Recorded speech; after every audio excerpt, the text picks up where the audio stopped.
एक बार सीता जी अपनी सहेलियों के साथ जनक जी के महल के सुंदर बगीचे में मनोरंजन के लिए गई। वह दिन बहुत ही सुखद था। आसमान में बादल छाए हुए थे और ठंडी हवा बगीचे के पेड़ों को हिला रही थी। बगीचे की हरियाली और वहाँ की खुशबू से माहौल और भी मनमोहक हो गया था। सीता जी और उनकी सहेलियां चारों ओर बिखरे रंग बिरंगे फूलों को देखकर आनंदित हो रही थी। इसी बीच उनकी नजर एक विशाल पेड़ पर पड़ी, जहां एक तोते का जोड़ा बैठा हुआ था। उनकी बातचीत में कुछ विशेष आकर्षण था, जो सीता जी को वहां रुकने के लिए मजबूर कर गया। वह दोनों पक्षी आपस में बातें कर रहे थे, लेकिन उनकी बातों में एक गूढ़ रहस्य था। सीता जी ने देखा कि एक तोता अपनी तोती से कह रहा था, अयोध्या में एक सुंदर और प्रतापी कुमार है, जिनका नाम श्री राम है। उन्हीं से सीता का विवाह होगा। यह सुनकर सीता जी का ध्यान और गहराई से उस जोड़े की बातों की ओर चला गया। पक्षी आगे कहते हैं, श्री राम और सीता का विवाह सभी तीनों लोकों में प्रसिद्ध होगा। राम जी 11,000 वर्षों तक इस धरती पर राज्य करेंगे और दोनों साथ में सुखी जीवन बिताएंगे। सीता जी का मन उत्सुकता से भर गया। वह इस बारे में और जानना चाहती थी। उनकी सहेलियां भी यह सब सुनकर हतप्रभ थी। बिना कोई समय गवाए सीता जी ने अपने सहेलियों से कहा, जाकर इन पक्षियों को पकड़ लाओ, मुझे इनसे और बातें जाननी है। सहेलियों ने पक्षियों को पकड़ने की कोशिश की, लेकिन पक्षी काफी चतुर थे और उड़ने की कोशिश कर रहे थे। थोड़ी मशक्कत के बाद अंततः उन पक्षियों को पकड़ा गया और सीता जी के सामने लाया गया। सीता जी ने उन पक्षियों को बहुत प्यार से सहलाया और कहा, डरो मत, तुम बहुत अच्छी बातें करते हो और मैं इन बातों के बारे में और जानना चाहती हूँ। मुझे बताओ कि तुम्हें यह सब कहाँ से पता चला। पक्षी, जो पहले थोड़े घबराए हुए थे, सीता जी के स्नेहपूर्ण व्यवहार को देखकर शांत हो गए। तोता बोला, हम महर्षि वाल्मीकि के आश्रम में रहते हैं। वहाँ रोज श्री राम और सीता के जीवन की चर्चा होती है। वही बातें हमने सुनी हैं और कंठस्थ कर ली हैं। सीता जी की जिज्ञासा और बढ़ गई। उन्होंने और प्रश्न पूछने शुरू किए और तोता धैर्यपूर्वक उत्तर देता रहा। दशरथ पुत्र श्री राम शिव के धनुष को भंग करेंगे और तुम्हें पत्नी रूप में स्वीकार करेंगे। तोता बोला, तुम्हारी और श्री राम की जोड़ी तीनों लोकों में अद्भुत मानी जाएगी।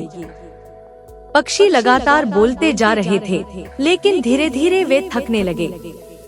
तोता ने कहा, देवी, यह कथा बहुत लंबी है। इसे पूरी तरह से सुनाने में हमें कई महीने लग जाएंगे। यह सुनकर सीता जी ने विनम्रता से कहा, यदि यह कथा इतनी विस्तृत है तो तुम मेरे महल में आराम से रहो और मुझे धीरे धीरे सब कुछ सुनाओ। जब तक श्री राम आकर मुझे वरण नहीं करते, तुम यहाँ आराम से रहकर सुख भोगो। तोती ने इस पर उत्तर दिया, देवी, हम वन के प्राणी हैं। हमें पेड़ों पर विचरण करना ही पसंद है। इसके अलावा मैं गर्भवती हूँ और मुझे अपने बच्चों को जन्म देने के लिए घोंसले में लौटना है। लेकिन सीता जी को यह मंजूर नहीं था। उन्होंने कहा, अगर ऐसा है तो तुम जाओ, लेकिन तुम्हारी पत्नी यहीं रहेगी। मैं उसे कोई कष्ट नहीं दूंगी। तोते ने देखा कि स्थिति गंभीर हो रही है और उसने सीता जी से फिर से विनती की, देवी, कृपया हमें जाने दे। जब मेरी पत्नी अपने बच्चों को जन्म दे देगी तो मैं स्वयं आकर आपको बाकी कथा सुनाऊंगा। सीता जी ने कहा, नहीं, तुम्हारी पत्नी यहाँ रहेगी। इस पर तोते का दिल टूट गया।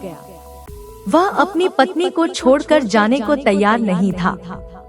वह समझ गया कि वह अब मुक्त नहीं हो सकता। उसने दुखी होकर कहा, मुनियों ने सच कहा है, मौन रहना चाहिए।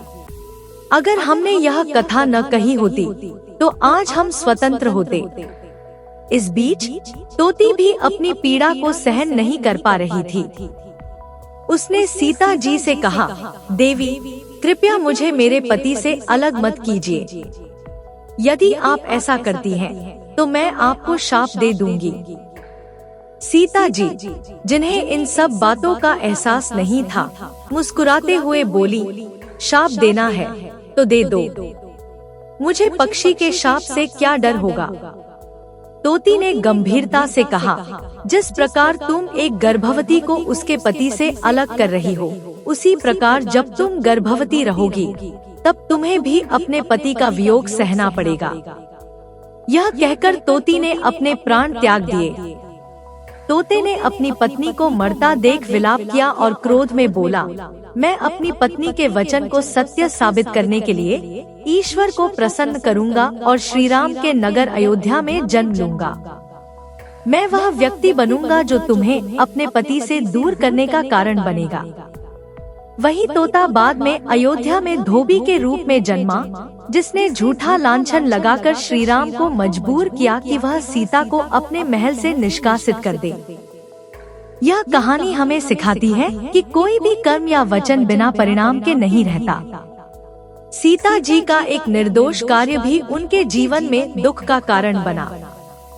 हमें जीवन में हर स्थिति में संयम और विवेक से काम लेना चाहिए, क्योंकि छोटी सी गलती भी बड़े परिणाम ला सकती है।